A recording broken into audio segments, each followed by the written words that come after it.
Mascherina calata sul volto, tutti sotto la sede della provincia, dove i sindaci stavano discutendo delle misure da mettere in campo per ridurre le concentrazioni di polveri sottili nell'aria. I rappresentanti padovani del PD hanno presentato le loro proposte all'amministrazione Bitonci, colpevole di aver rinunciato ai finanziamenti per la seconda linea del tram. Purtroppo questo è successo con l'amministrazione Bitonci. Il governo aveva stanziato ancora alla fine del 2013 30 milioni per fare la linea del tram dalla stazione sostanzialmente fino a Volta Barozzo, e l'amministrazione Bitonci ha comunicato al Ministero che non interessava questo finanziamento.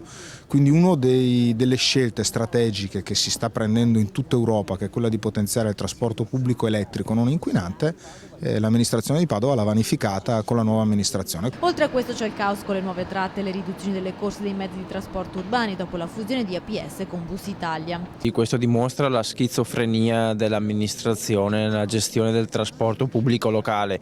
Dopo aver smantellato la seconda linea del tram e aver fatto una confusione pazzesca con le nuove linee degli autobus, era inevitabile che i cittadini si riversassero nella città con le proprie automobili. Questa è la proposta che il PD fa all'amministrazione padovana. La proposta che noi offriamo al Comune di Padova è questa, di utilizzare i proventi dei parcheggi e i proventi delle multe, in particolare quelle dell'Autovelox, che sono diversi milioni di euro, per finanziare un meccanismo che dia gli autobus e i mezzi pubblici in città gratuiti nei giorni in cui c'è il picco di PM10.